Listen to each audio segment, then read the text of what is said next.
Okay, guys, this is going to be something new. We're going to do the entire Number of the Stars book chapter by chapter. With each one of these I do with you guys, I'm going to have one page where it's going to be the new characters that are introduced in each chapter. Then we're going to talk about what happened in the chapter, and then we're going to have some things to think about after the chapter's over, what might happen next.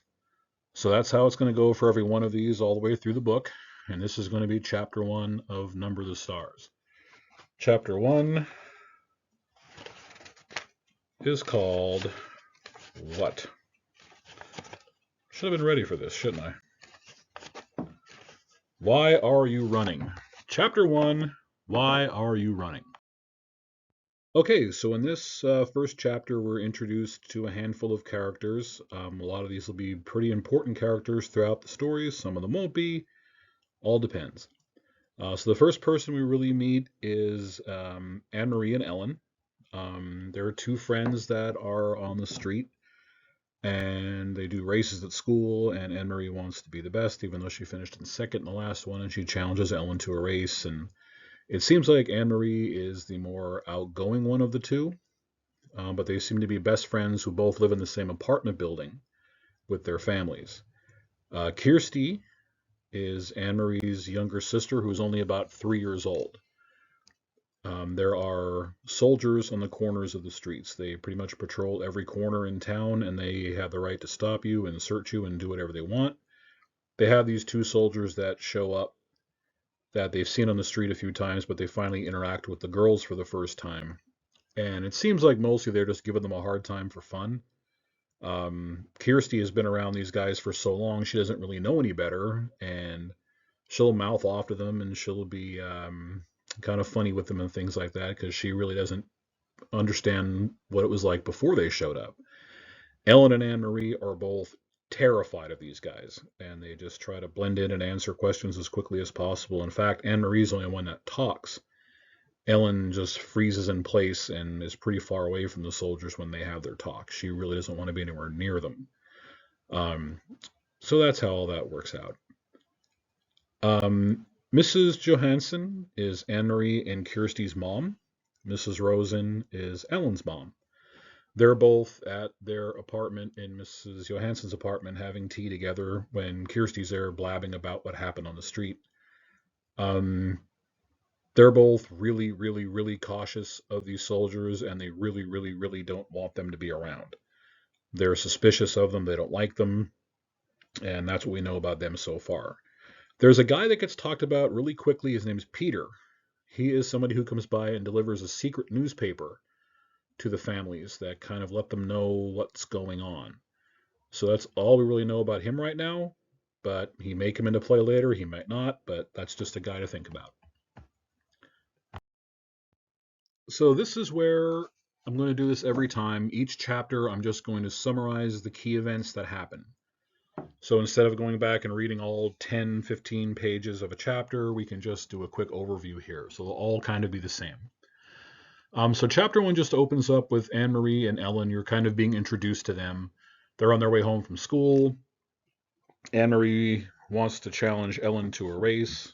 Ellen really doesn't race. She's kind of shorter, a little bit chubbier. She doesn't run quite as well or as fast. But Anne Marie really, really wants to get better at her racing, and she wants to keep challenging people. So she agrees to run with her, and they go taking off through the streets. And eventually, um, Anne Marie gets so far out in front that she bumps into a couple of German soldiers on the corner, and they tell her to halt, which is German for just stop.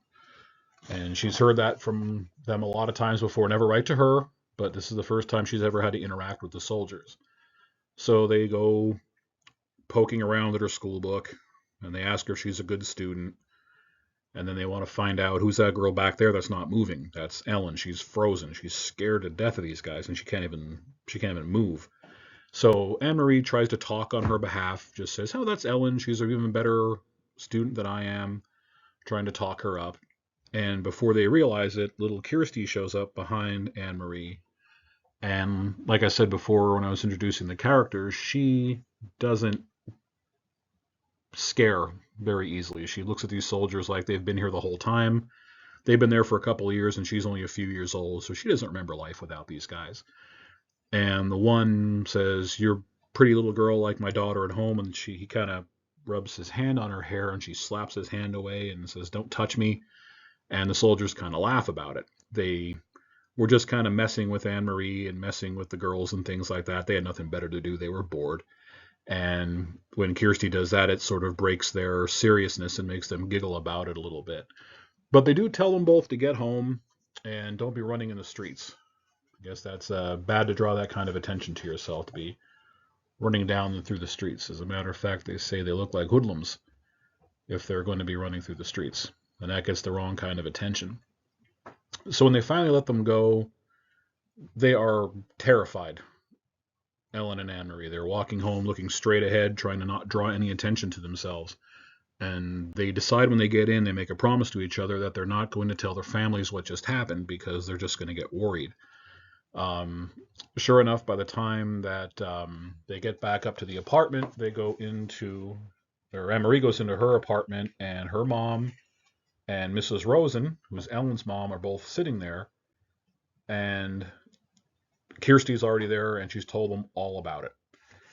So the moms are upset, but Anne Marie does her best to downplay what happened. She's like, "Oh no, it wasn't that big of a deal. They stopped me when I was running through the street, and no, she didn't really slap the guy's hand or yell at him or anything like that. She's just kind of playing it up and embellishing, talking about Kirsty, exaggerating things."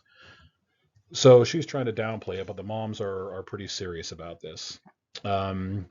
We do find out a couple of things, that they're in their apartment and they're having coffee. That's what they call it. They're having coffee. But in reality, it's been a long time since sugar or coffee or tea or butter or anything like that have been around the country, because they just can't get it in, because the Nazis and the soldiers are everywhere and they're not allowing things in or out of the area.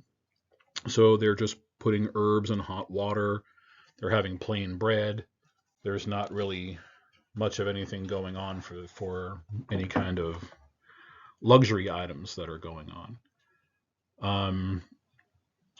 We will hear about a guy named Peter Nielsen. He is someone who brings by a newspaper to the families in the area, and it's called De Free Dansk, which is the Free Danes.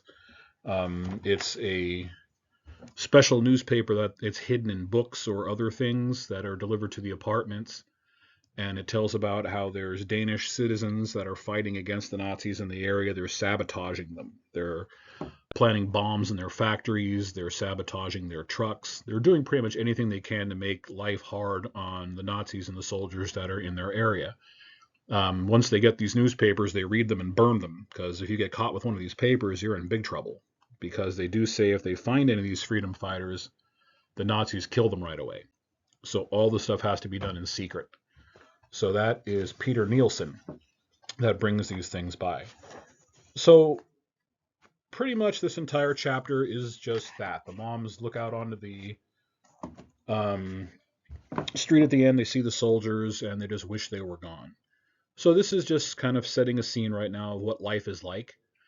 People who are a little bit older, like anyone older than Kirsty, remembers what life was like before the soldiers showed up. And they're all really anxious for these guys to get out of their country and leave them alone. And a lot of people with the Danes are fighting against them secretly. And we hear a lot more about this newspaper maybe coming up. So things to think about. Do you think anybody in the family is going to get in any kind of trouble with these soldiers?